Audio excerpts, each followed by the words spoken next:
Headquarters in Moscow. An angry Mikhail Gorbachev describes his 3 days as a prisoner.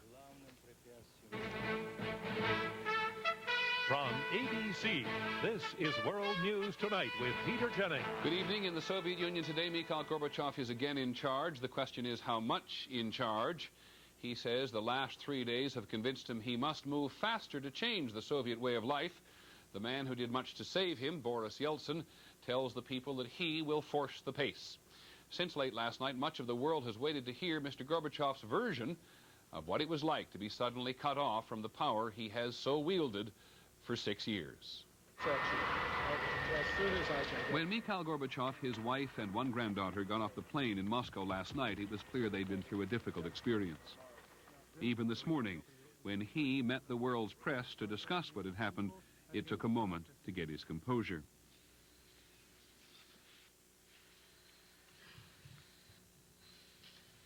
They had been vacationing at their dacha in the Crimea, overlooking the Black Sea. The regular dacha guard, 32 men, were on duty. On the 18th of August, at 10 to 5 p.m., I was told by the head of my guard that a group of people had arrived asking to see me.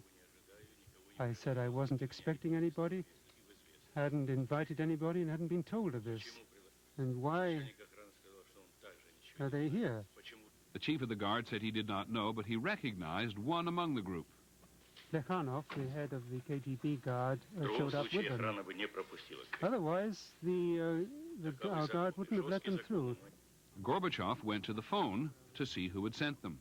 I picked it up. It was been cut off. And the third and fourth, I picked them up. I picked up the internal phone, all dead. I was cut off, incommunicado.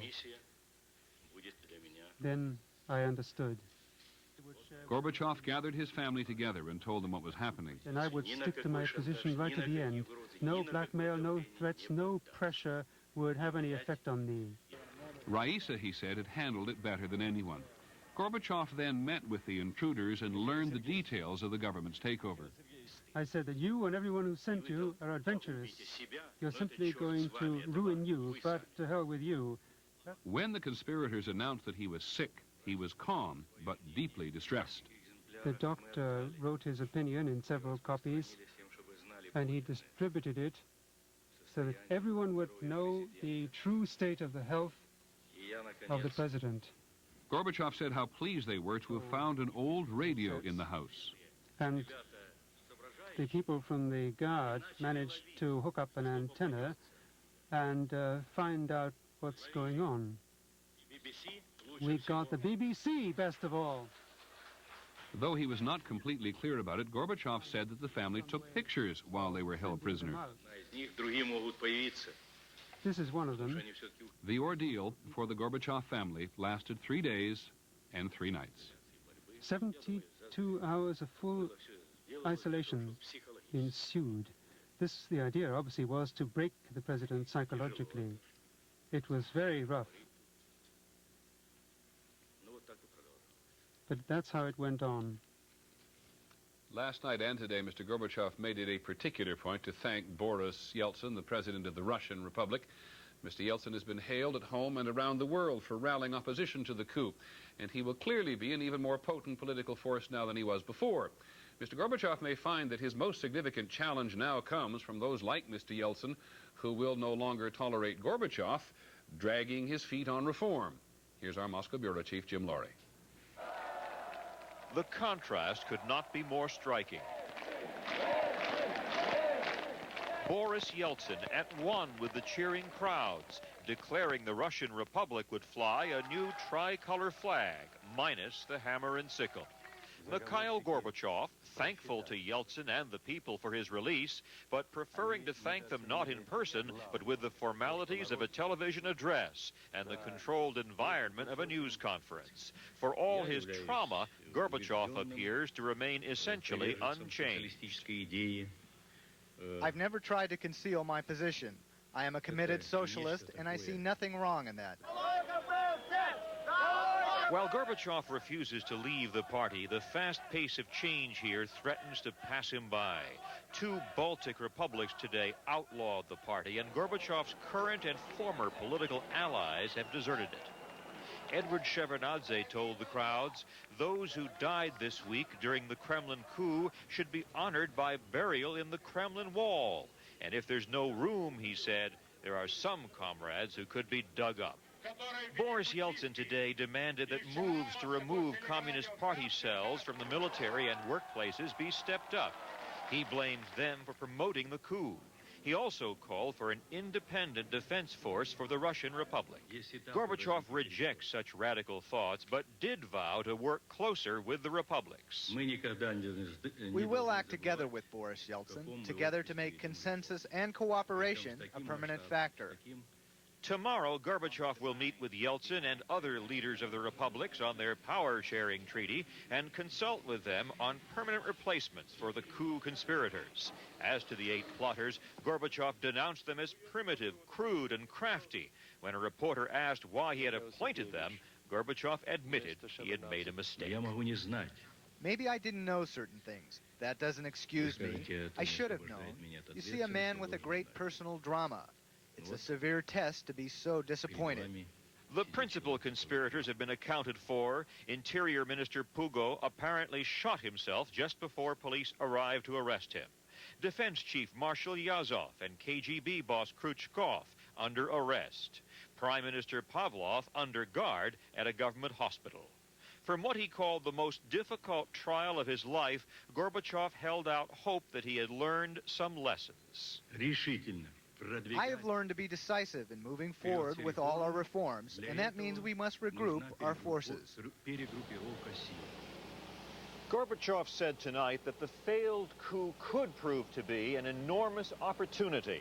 But Gorbachev will have to show that he can keep up with the fast pace of change evident in the streets in the past 4 days.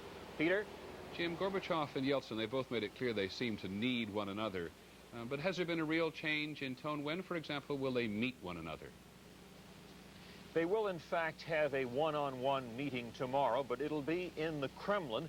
And one wonders if Gorbachev missed out on an important opportunity today by not joining Yeltsin, embracing him in one of the public rallies, as Yeltsin was out there before the public as well today. But Yeltsin is very supportive of him, isn't he? Well, Yeltsin is supportive of Gorbachev, but one wonders to what degree. After all, Yeltsin does have his own agenda. He's far more radical. He's willing to go far further, it seems, than Mr. Gorbachev. Okay, Jim Lorry, our Moscow bureau chief, thanks again. At his news conference today, among the people Mr. Gorbachev thanked were those who defied the Soviet army and stood up in the streets for the rule of law. Today, some of those people were out in the streets of Moscow again, making it clear they want more. Here's ABC's Rick Inderford. More than 100,000 people turned out for the demonstration. They cheered Yeltsin. They cheered Russia. And they made it clear that Mikhail Gorbachev is not their favorite. The sign reads, "From Russia with love." From the Russian parliament, they marched past the Kremlin and Red Square. The streets of Moscow belong to the people today. It wasn't very long ago that Mikhail Gorbachev tried to ban large demonstrations like this. It's unlikely he will try to do that again. These people came to his rescue. And these people had a few scores to settle. They broke a few signs at the headquarters of the Communist Party and painted "Freedom, Freedom" on the headquarters of the KGB, then turned their attention to the statue across the street, Felix Dzerzhinsky, founder of the Soviet secret police. Dzerzhinsky was introduced to graffiti. Next, metal cables were attached to the statue. Police stood by while protesters argued whether to take Dzerzhinsky off his pedestal now or later. Tonight they decided now was better. One elderly Russian in the crowd said, "I lived through lives all my life, but I am glad I lived long enough to see this." Rick Inderford, ABC News, Moscow. Some further indication today of the disfavor into which the Soviet Communist Party has fallen. The president of the Kazakhstan Republic, Nursultan Nazarbayev, one of the most powerful national politicians in the country, announced today that he has quit the party altogether. And the party's own newspaper, Pravda, has a new masthead. Pravda used to call itself the official organ of the Communist Party. Now it calls itself the all-political. newspaper of the Communist Party. In a moment, we'll have more on the events in Moscow. We'll also see how some Palestinians have found themselves on the wrong side again. And a federal judge getting tough with abortion protesters in Wichita, Kansas. This is World News Tonight with Peter Jennings. Brought to you by Ford and your Ford dealer. The first thing